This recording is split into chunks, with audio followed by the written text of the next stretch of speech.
Hello adaptation viewers, and welcome to the ultimate vlog for film adaptations and the original material they're based on. I'm your host for this week, Jennifer Dick, here to present you with the last of our Harry Potter themed vlogs for the month of July. Aww. Now I know what you're thinking. It's not even July anymore, and you would technically be right. Today is the first day of August, but we couldn't end Harry Potter themed month without actually talking about the boy who lived, not to mention the other two members of the Golden Trio. After all, what's Harry Potter month without Harry Potter? Or Ron and Hermione, for that matter. Still, in order to appease any annoyed viewers, I will now travel back in time to yesterday, July 31st, which is Harry Potter's birthday! Yay! You all ready? Here we go!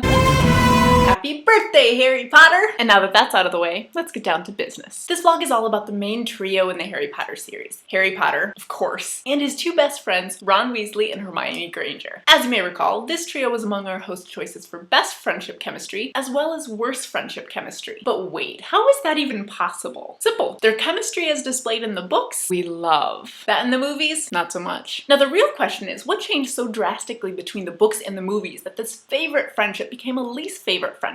Once again, it's simple. Everything. Okay, maybe not everything, but let's take a closer look at these characters both individually and collectively. The obvious place to start is with Harry, of course. The book series is named after him, after all. Harry Potter in the Harry Potter series is quite simply the hero. He is the consummate Gryffindor. He's brave, sometimes to the point of stupidity, and along those lines, he's self-sacrificing to a fault. He's described on one occasion as having a saving people complex. And to be perfectly honest, his character in the movies isn't that far off the mark, except for maybe Book Harry had a little extra snark, which we do miss. But if you were to ask any Harry Potter fan who their favorite Harry Potter character is, I would be willing to bet that no one is actually going to say Harry Potter. Harry is almost too boring, at least on his own. It's his relationship with other people, especially his two best friends, that make him an interesting character. Their strengths and weaknesses complement each other to the point where, together, the three of them really get the job done. Take Ron. Ron Weasley is Harry's first and best friend in the wizarding world, and he serves to really ground the trio, always serving up a snappy wisecrack to amuse the audience. Being from a pure-blood wizarding family, Ron is also used as a convenient mirror into wizarding culture, explaining things to Harry and thus to us readers that wouldn't necessarily be on the Hogwarts curriculum. But most of all, I would say that Ron is the real heart of the Golden Trio. He's the one who, on several occasions in the books, is the first one to jump up to defend his friends. Whether it's defending Hermione against a racial slur by Malfoy, or bullying by Snape, or literally standing on a broken leg to prevent mass murderer Sirius Black from killing Harry. Book Ron may have his faults, but he clearly has the courage of a Gryffindor and the loyalty of a Hufflepuff. Now the problem is, this loyalty doesn't really come through in Ron's portrayal in the movies. Movie Ron is essentially delegated to the comic relief character, pulling funny, scared faces and accidentally drinking love potions meant for Harry. Most of his good qualities are completely overlooked in the name of simplification and comedy, and those shining Ron moments I mentioned from the books, practically non-existent. In fact, one of his best moments, standing up to Sirius in the Shrieking Shack, is instead given to Hermione. But since we're now on the subject, Hermione Granger. Unlike Ron, whose good qualities were all but forgotten in the film adaptations, movie Hermione is a veritable paragon of a character. She's brave, smart, loyal, beautiful, and practically without fault, which is just as problematic as having nothing but faults. In the books, Hermione is without question the brains of the trio. She's the one that the Sorting Hat considered placing into Ravenclaw, because she really is the brightest witch of her age. And because of that, she's also the one who sees straight through a problem and how to solve it. Logically, practically, even ruthlessly if needed. Hermione's the one who told Harry straight out that he had a saving people complex. She's the one who removed herself entirely from her parents' lives and memories in order to help Harry on his quest. And let's not forget that she hexed the list for Dumbledore's army so that anyone who narked on them would develop untreatable acne as a teenager in secondary school. Forget Voldemort. If Hermione wasn't a good guy, she'd be unstoppable. But thankfully, Hermione is a good guy, and she completes the Golden Trio. Three little balls of sunshine working together to defeat the Dark Lord. And while we see them deal with individual issues as well, it's clear that they're the strongest when they work as a team. But even this isn't quite displayed in the films. Ron is practically a throwaway character, and Hermione Hermione? Well, you almost get the idea that Hermione doesn't even need Harry to save the day. She could just do it on her own, which, to be honest, might not make an altogether bad movie, but it's certainly not the Harry Potter we all love. But of course, this is just the ramblings of one person. You're perfectly free to disagree with me, and even more welcome to comment on your ideas in the comment section. Don't forget to like and subscribe for future vlogs. We'll be taking a short hiatus in the month of August, but we will be back the first weekend of September. Until then, our podcast will still be continuing as normal, so make sure to subscribe to those on iTunes, and shoot us a quick hello on our other social media as well. I'll see you in September, and it's back to the future we go.